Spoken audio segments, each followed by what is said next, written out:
Hi friends. இன்னைக்கு நம்ம சாமி கும்பிடுறதுக்காக சாமி படத்துக்கு பூ பறிக்கலாம் வாங்க. நான் இது வரைக்குமே வெளியில பூ வாங்கவே மாட்டேங்க.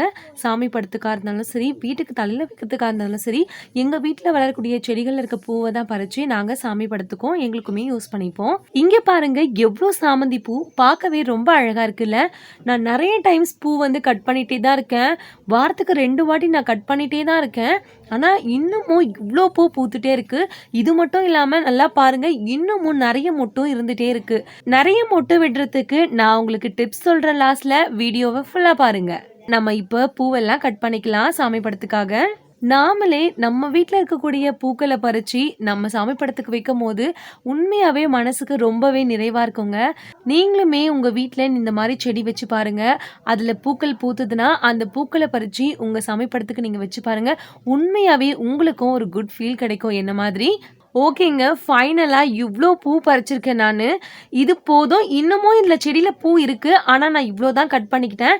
ஏன்னா, இப்ப எனக்கு நித்யமல்லி செடியில பூ பூத்திருக்கு. அந்த பூ கட்டி வச்சிருக்கோம். ஸோ அதுவும் இருக்கு. அது மட்டும் இல்லாம செண்டு மல்லியும் இருக்கு. காக்கட்டா மல்லியும் இருக்கு. செம்பருத்தி கூட இருக்குங்க எங்க வீட்ல. இந்த மாதிரி எல்லா பூவுமே கலந்து தான் சாமி படத்துக்கு போடுவோம். ஸோ அதனால நான் கொஞ்சமா கிள்ளிக்கிட்டேன். பாருங்க, நான் இப்ப கட் பண்ணி கூட இந்த செடியில இன்னமும் இவ்ளோ பூ இருக்கு. ஓகேங்க. நான் உங்களுக்கு நெறைய மொட்டு விட்டு பூ பூக்கிறதுக்கு ஒரு டிப்ஸ் சொல்றேன்னு சொன்னல, அது இதுதாங்க. இது என்ன அப்படின்னா, நம்ம வீட்ல புளிச்ச மாவு இருக்கும் இல்லைங்க. லாஸ்டா மாவு காலியாகும் போது லாஸ்டா இருக்கக்கூடிய மாவை நம்ம யூஸ் பண்ண மாட்டோம். ஏன்னா அது ரொம்பவே புளிச்சு போயிடும். அந்த புளிச்ச மாவுல நிறைய தண்ணி கலந்துக்கோங்க. இந்த மாதிரி தண்ணியா இருக்கணுங்க. நீங்க எந்த பூச்செடியா இருந்தாலும் சரி, நீங்க இந்த புளிச்ச மாவை நீங்க ஊத்திட்டே வாங்க. கண்டிப்பா சின்ன செடியா இருந்தாலும் பரவாயில்லங்க, நிறைய மொட்டு விடும்.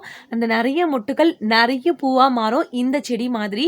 இந்த டிப்ஸை தான் நான் ஃபாலோ பண்ணிட்டு வரேன். அதனாலதான் இந்த செடியிலுமே இவ்ளோ மொட்டுக்களும் இவ்ளோ பூக்களும் இருக்குங்க.